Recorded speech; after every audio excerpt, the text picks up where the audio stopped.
Hello. Welcome back to the Space School Log. Today we'll find out what would have happened had Yoda raised Grogu. Before we begin, special thanks to all of our patrons. If you want to support me in other ways, all the links are listed down below. The next episode of our miniseries comes out on Saturday. Our story begins inside the Jedi Temple. Executive Order 66 wiped out almost the entirety of the Jedi Order. With Skywalker and Sidious being the architects of the Jedi's destruction, Masters Obi-Wan Kenobi and Yoda had to figure out how they would change the future of their order. The two Jedi Masters walked through the hollowed halls of which they both grew up in. Everything was destroyed. There were creases from blaster fire lined out across the entire temple, and before the two Jedi Masters were the bodies of thousands of Jedis and clone troopers. Most of the Jedi were killed from blaster fire, while the rest of them were killed from a lightsaber. The Jedi were looking for any survivors, but the chances of finding any survivors were extremely limited. It was clear that the clones made sure whoever was inside the temple didn't live long enough to survive their assault.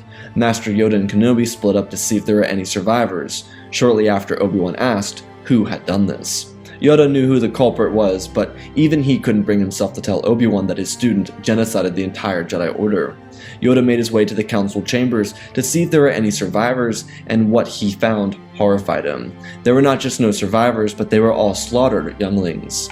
Yoda knew that Skywalker had gone too far. While Yoda was most certainly concerned about any survivors, he was looking for the child of his species to see if the child had survived. Grogu would at the very least be the future of the Jedi Order. Any other survivor would be too, but Grogu would have a lifetime longer than any other Jedi, and he was only 30 years old, but just a little baby.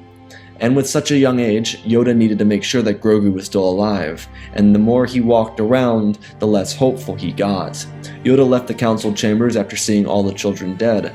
Yoda was hoping that Kenobi had better luck, and the truth is, Obi-Wan did have better luck. He had made his way to the archives, and in the restricted section, there wasn't any damage, and when he opened up the restricted section, he found the child. Grogu had survived the purge by some miracle of a chance, and so Obi-Wan carried the child in his arms out of the archives, searching for Master Yoda. Obi-Wan talked to the child he was familiar with, Grogu.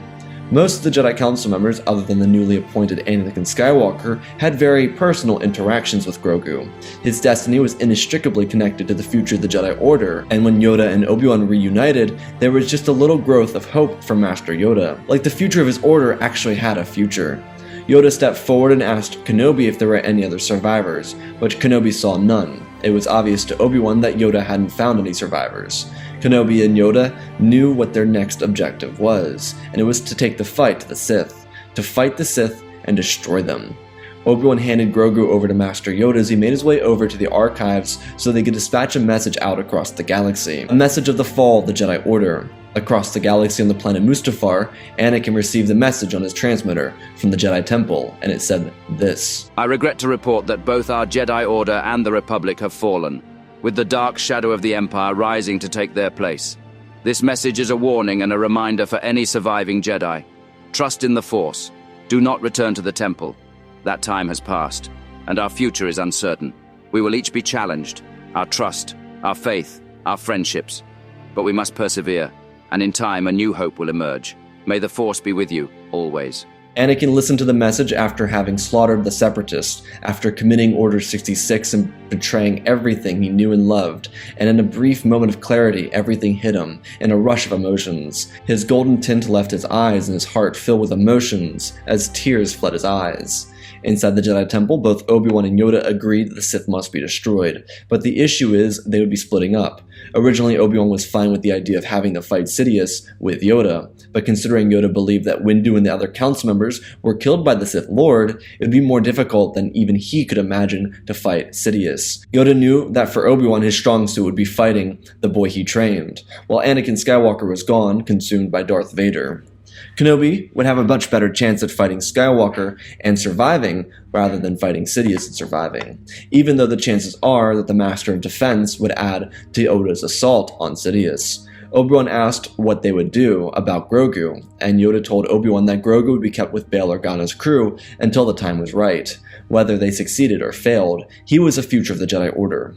Obi-Wan agreed to that notion, and he would have to find a way to confront Skywalker. After several hours, Master Yoda would have been defeated by Darth Sidious, and Darth Vader was defeated but not killed on the fiery world of Mustafar. The two Jedi would unite on Polis Massa, where Padme Amidala would die in childbirth, and both the Jedi would be left with 3 children to take care of, possibly 3 of the most powerful children in the entire galaxy. Yoda believed he should raise Grogu as he departed into the depths of Dagobah. As for Luke and Leia, they would split up among Obi-Wan and Bail Organa, though truthfully, Luke would be taken care of by Owen and Beru Lars instead of Kenobi. This would leave Grogu being the only child being raised by a Force-sensitive teacher out of the 3 children. Because little known to the Jedi Masters, Owen would force Kenobi away from Luke and not allow him to be trained.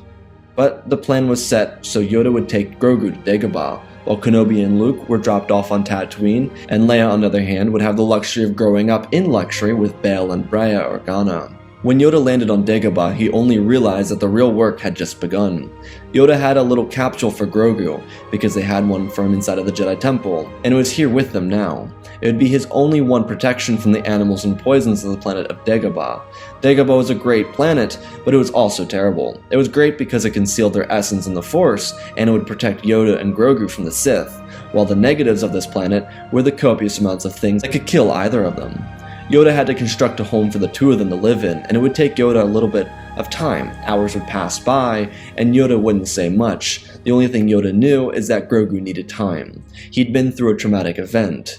Yoda on the trip from Polis Massa to Dagobah looked into Grogu's mind and saw everything that happened inside of the temple. The terror that happened inside of the Jedi Temple was terrible. The worst part for Yoda was seeing through Grogu's vision of the execution of Order 66. Regardless of that trauma with a newly constructed hut, Yoda would be able to make sure that Grogu was taken care of in regards to food.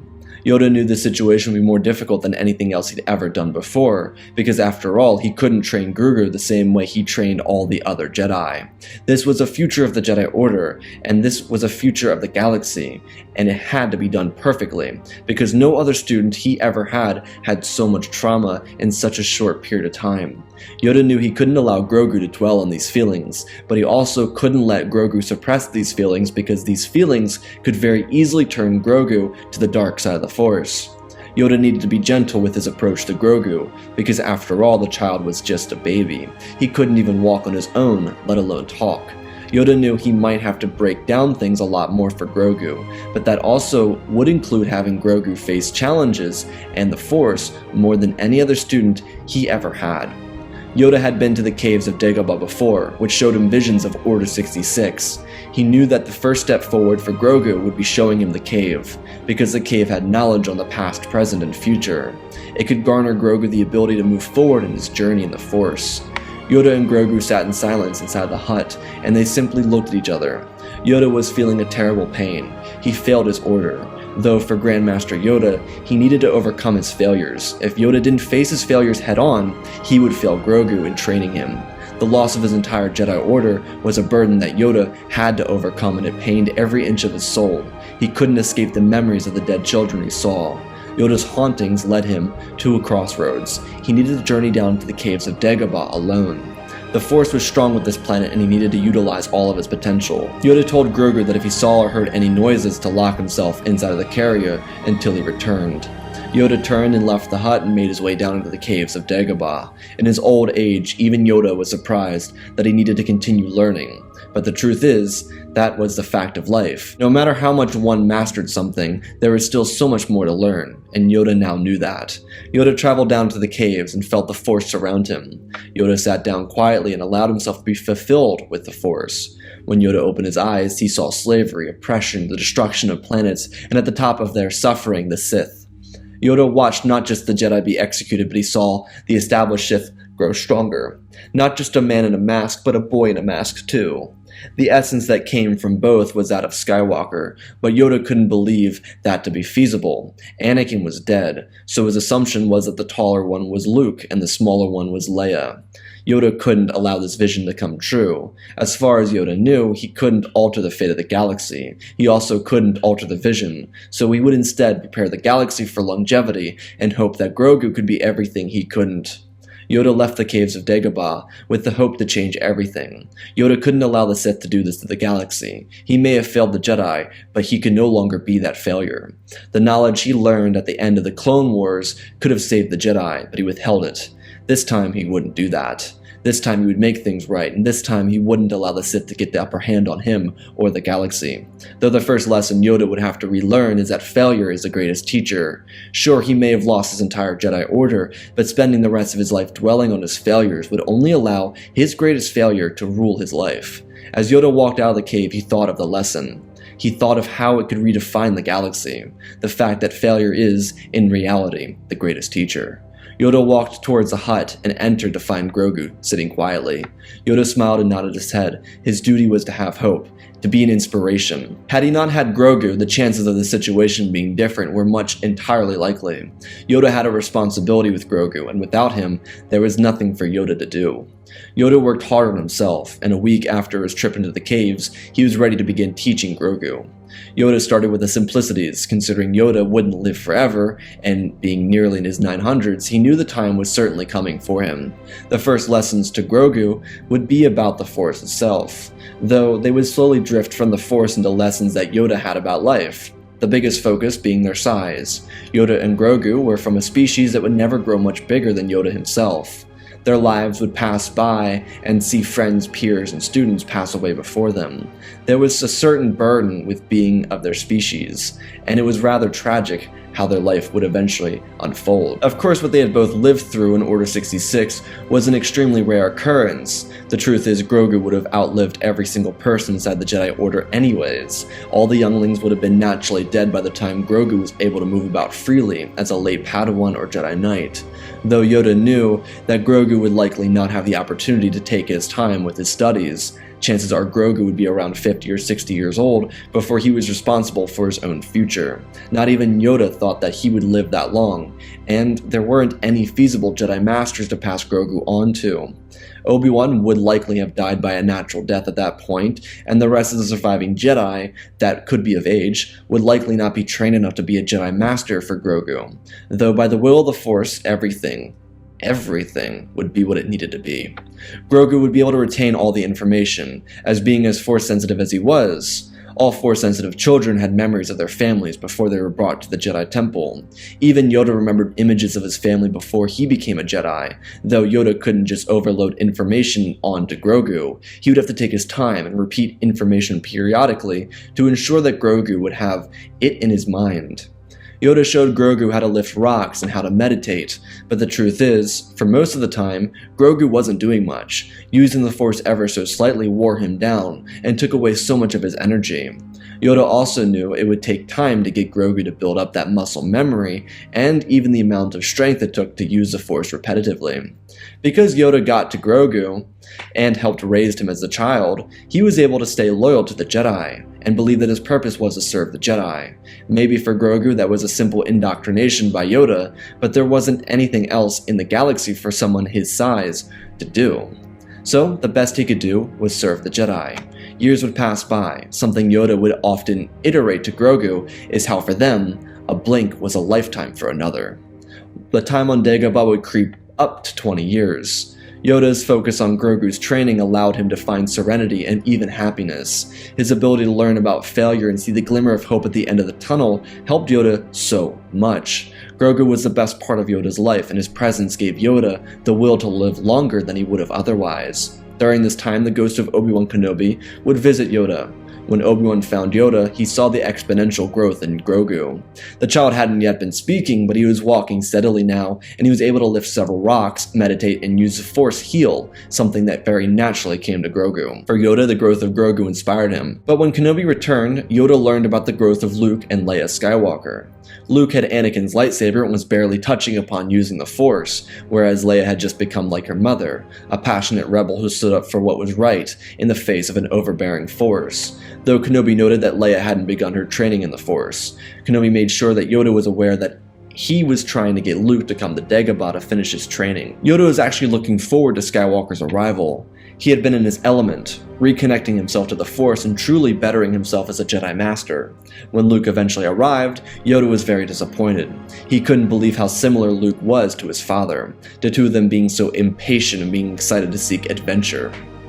But with Grogu present, Yoda needed to make sure that Grogu saw value in Skywalker. though Luke didn't make it easy for him. The reason Yoda wanted Grogu to see Luke with value is because if he didn't, then he wouldn't want to be trained by Luke in the future. Yoda's hope was for Luke to eventually become the teacher of Grogu. Of course, Yoda could contribute to that as a Force ghost, but as of right now, he wasn't sure if that would truly help. Being a Force ghost wasn't as simple as coming back, because the effect of having a teacher with you in the present was much more impactful than having a teacher coming back from the dead every so often to try and contribute. But Yoda, even though he'd been teaching for the last 20 years, sincerely struggled with teaching Luke. That's because Luke, in a way, didn't want to be taught, where Grogu wanted to, or more so didn't have any other choice. Luke didn't have the patience to go through with the training. Yoda would simply see that Luke wanted to be a hero instead of being a Jedi. Being a Jedi wasn't about being a hero. It was about serenity, humility, peace, and harmony. Luke wasn't showing off any of these attributes. Sure, he was worried about his friends on Bespin, but for the few weeks he spent here on Dagobah, he showed very little interest in learning, because truthfully, learning wasn't as exciting as he thought it would be. Before Yoda could finish training Luke, Luke would depart into deep space, looking to help his friends. It was shameful to Yoda, but he feared the vision he had coming true. Though Yoda knew that his vision was a bit flawed, there was already one Skywalker serving the dark side, and it was Darth Vader. Yoda learned of Darth Vader's survival through Obi-Wan, and so the smaller person next to the larger one most likely would be Luke, or it could be Leia. Yoda held out hope that neither of the Skywalker twins would turn to the dark side, but it would only be by the will of the Force if it changed anything. Luke met Grogu, but nothing really could help him stay grounded, and his desire to help his friends made him move on quickly from Dagobah. Luke would lose his confrontation with Vader, but he also wouldn't return to Dagobah for several months. Though when Luke eventually did return, he would find an up and eager Yoda. He had made a serious breakthrough with his student as Grogu started speaking and using the Force with a little bit more power. Luke returned to finish his training, but Yoda wouldn't be exactly thrilled with Luke. The running off and abandoning his lessons obviously cost him, judging by his missing hand, but even more than the missing hand was the fact that Luke seemingly hadn't learned his lesson about the true meaning of being a Jedi.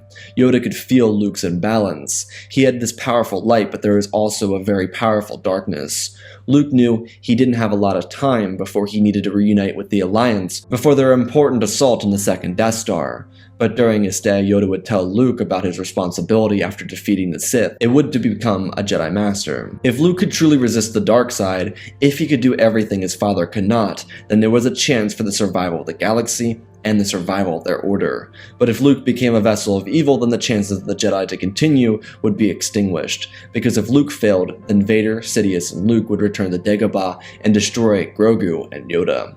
Something Yoda hadn't shown Grogu yet was how to wield a lightsaber.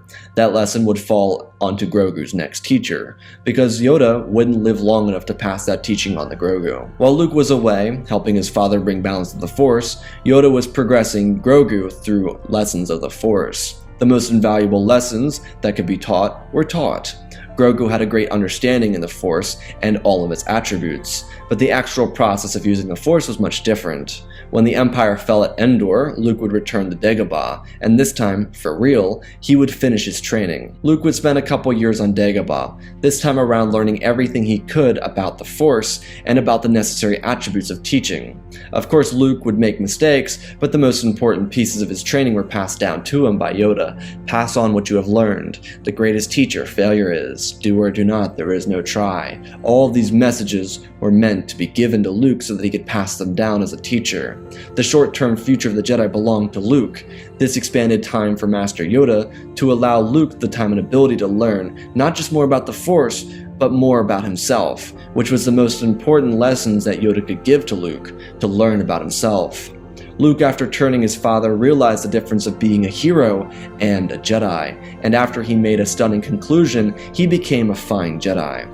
After a couple years on Dagobah, Yoda's aging body would finally give out, and he would transcend into living Force. Of course, this would be a hard loss for Luke, but for Grogu, it would be incredibly hard. Something Luke hadn't realized is that the bond between Yoda and Grogu was very similar to a grandson-grandfather bond. It was an unspoken love that really had a strong root connection to it. Yoda was the eldest generation and Grogu was the newest, and that cemented their connection nearly as familial as it could get between Jedi. Though as Yoda Yoda prepared to become one with the Force, the mantle was passed down onto Luke Skywalker, and Luke was now given the chance to represent the Jedi, and his first job would be to take Grogu and disappear across the galaxy. During his time on Dagobah, he hadn't talked to his friends much, but he would learn that Han and Leia had a son named Ben Solo, Ben being named after Leia's rescuer when she was a child, Obi-Wan Kenobi. Luke and Grogu would land on a green planet of Ossus in the Yavin system. Luke chose this planet because it was far away from the rest of the galaxy and would provide Luke room to build his academy and room to work with Grogu. Over the last 3 years since Endor, Luke built a connection to Grogu, though it wasn't as strong as a connection between Grogu and Yoda.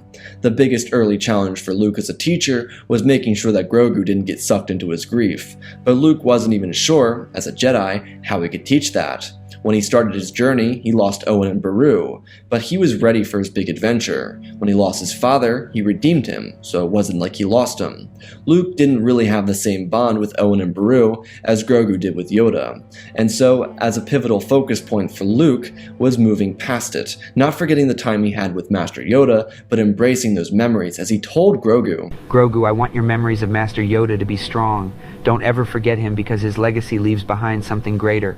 But I want you to remember that Master Yoda is always with you. He exists in the breeze in the air and the softness of the grass. Yoda is the peace you feel at dusk, but the excitement you feel at dawn. Never forget that." Grogu listened intently, and because of Grogu's ability and heightened training with Yoda, he was able to overcome his loss with his first teacher. Luke, seeing this growth in his first student, would begin to jump the gun on training. He would use training droids with Grogu as ANT droids began to build Luke's academy. Luke would immediately see how much potential Grogu had and learned a lot about it with Yoda. But Luke wanted to make sure Grogu and him were on the same page. Luke had it extremely easy with Grogu because Grogu was quite simply everything a Jedi was. He wasn't influenced by anything other than the Jedi on Order 66, though Luke's understanding of Order 66 would be much greater than it would have been otherwise, being that Luke spent the necessary time with Grandmaster Yoda on Dagobah to learn everything about the tragedy and about the failure of the Jedi. The bond between Grogu and Luke had been developed, but it would grow exponentially over the next several years on Ossus as Luke would bestow Grandmaster Yoda's lightsaber to Grogu as a first lightsaber to Grogu, with Grogu obviously having the ability to move on from Yoda's lightsaber or choose it. Though after all these years together, Luke would begin to expand his academy, and his nephew Ben Solo would join the ranks of the Jedi Order. Because of Luke's extended time training Grogu, he'd be prepared to deal with Ben. Of course, there were attributes as a teacher he had to learn about with Ben Solo. But because Luke had extra time with Yoda and Grogu, he was ready for it. Maybe not all of it, because Luke was a Jedi, and Jedi are flawed.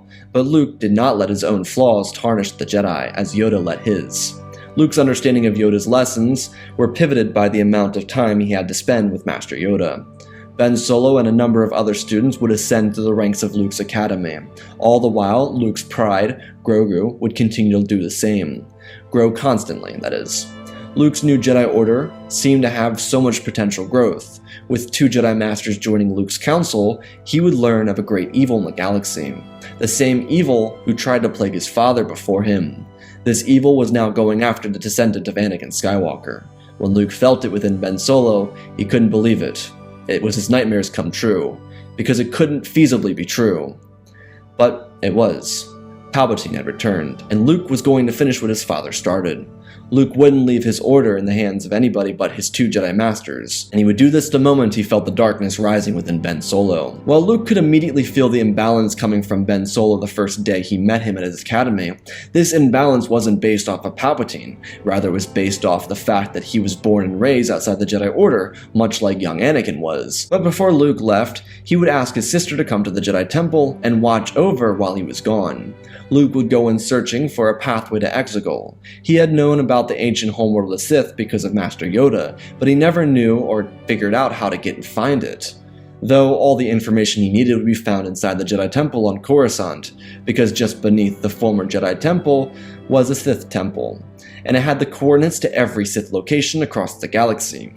As Luke found it, he left to find the Sith Temple on Exegol, to destroy the Sith and Palpatine. Luke could feel his father's presence with him. Anakin was always with Luke, and it made his journey to Exegol all the more calming. When Luke arrived at Exegol, he could feel the coldness and the eeriness of the Sith Lord he faced decades before in the second Death Star. Palpatine was a nightmare that never went away, haunting all his nights and days. But now, he would go away forever. Luke made his way down to the main throne room inside the Sith Temple, where he found a discombobulated Emperor Palpatine. The Dark Lord of the Sith was the last of his kind, and here on Exegol were the last of anyone who knew about the Sith. And Luke was going to make sure that they would be wiped from existence. As Luke approached the throne, the late Emperor shot Force lightning at Skywalker. Luke was quick to react, lifting his hands and taking in the energy as the Dark Lord began to spout off, telling Luke that if he killed him, then the Sith would all become one with him. Luke looked around as he held off Sidious's assault, and saw and heard the chants of the Sith Eternal. Luke knew what he needed to do. If he couldn't defeat Sidious, then he would have to defeat the Sith. Because to Luke, this wasn't just a fight between his family and Palpatine, but the fight between the galaxy and the Sith. Luke couldn't take this fight personally, and so, instead of whipping out his lightsaber, Luke closed his eyes and threw lightning back at Sidious. The Sith Lord stopped the lightning, and watched Luke Skywalker close his eyes and lower himself to the ground. Sidious cackled, telling the Sith Eternal that the Jedi kneel before their great power. And so in one short moment, Luke felt the presence of his father with him. Anakin Skywalker was here and Palpatine could feel it. There was one reason Luke waited for Anakin. As Luke opened his eyes and Sidious hissed, shooting lightning at the Grand Master of the Jedi Order. When Sidious did, Luke took in the blast of the lightning as it coursed through his veins. Luke raised both of his arms, taking in everything the Sith Lord shot at him, and therefore becoming a vessel of the Sith. Luke raised his hands and the planet of Exegol began to shift. The entire core of the world began to break apart. Sidious didn't catch on as he felt the true power course through his veins, as he did when he first tried to kill Skywalker. Sidious shot a heavier burst of lightning, and in that moment, Luke became one with the Force. The lightning went through his body, and through Luke's projection, destroyed the entire planet of Exegol, ripping apart the Sith Temple, killing the Sith Eternal, and making Palpatine the final leg in the name of tyranny, as he destroyed himself. Anakin ended up being the one to bring Luke into the Force, saving him from just an ordinary death. While Luke may have sacrificed his life to become a vessel of the Sith destruction, the end of Exegol meant the end of the evil that Palpatine tried to force the galaxy to feel. Ben Solo's dreams of darkness and the pull to the dark side would recede. Of course, Leia would learn of her brother's death, but she understood it. Luke would pay his sister a visit and tell her of everything. The Jedi Order were to continue, and continue it would. The Jedi Order would be as strong as the strength that came from within its growth. Ben Solo would ascend to the level that his uncle held, becoming the new Grand Master of the Jedi Order, and he would inspire a new generation of Jedi. Though, through Ben Solo, Grogu would ascend from Jedi Knight to Jedi Master.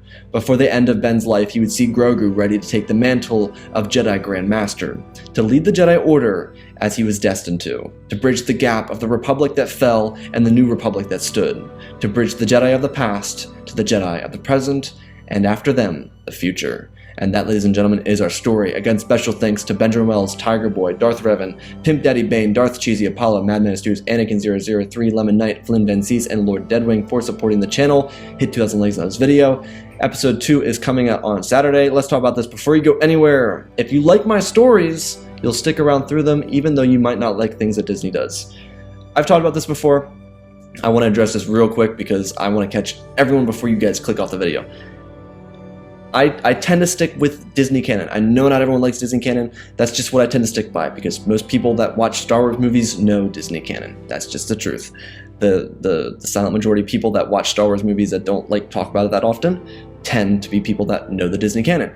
So I'm doing something unique here. I'm trying to bridge gaps for people, try and make things a little bit more interesting, and try and make an enjoyable story. Of course, that's the main point of this video, is to make an enjoyable story, and I kind of tried to do that. I thought this was fun. It was a much different approach, and I know I said the infamous line, somehow Palpatine returned, and yeah, that's all for bands and all, but like, I really want to take something that we got in the sequels and have fun with it, and something that I talk about sometimes on Twitch streams is how I wish I could write more about the sequels, because truth is, if you like my stories, if you like what it is that I put out, then the same should be said with the stories that are in the sequels, and that's not always the case, just because it has the sequels on it. And so that's what I wanted to try and do here, is like, Grogu is a difficult story to write, and I had a lot of hard time. This was a really difficult story for me to write, because the difficulty with age. And it's because Grogu is 30 when Order 66 happens. He's 50, or he's like 20 or 30, right? And so he's like 50 by the time of the Mandalorian. When he's in the Mandalorian, he's like not really, he can't talk yet. He's not using the Force without like getting really tired. And so I have to bridge that gap. And so it's really hard to bridge that gap because Yoda is old. And so the main thing that happens here is like Yoda finds hope in Grogu. He sees past his failure and says, I can do better with myself. And that kind of existence, that kind of like growth for Yoda is kind of what you see in Carl from Up. Now that's like a completely off kilter like reference, but it's true. Like Carl from Up, like after he loses Ellie, he's just like spoilers if you haven't seen Up, which, you know, if you see the first 4 minutes of the movie, you've already cried enough times to know what happens.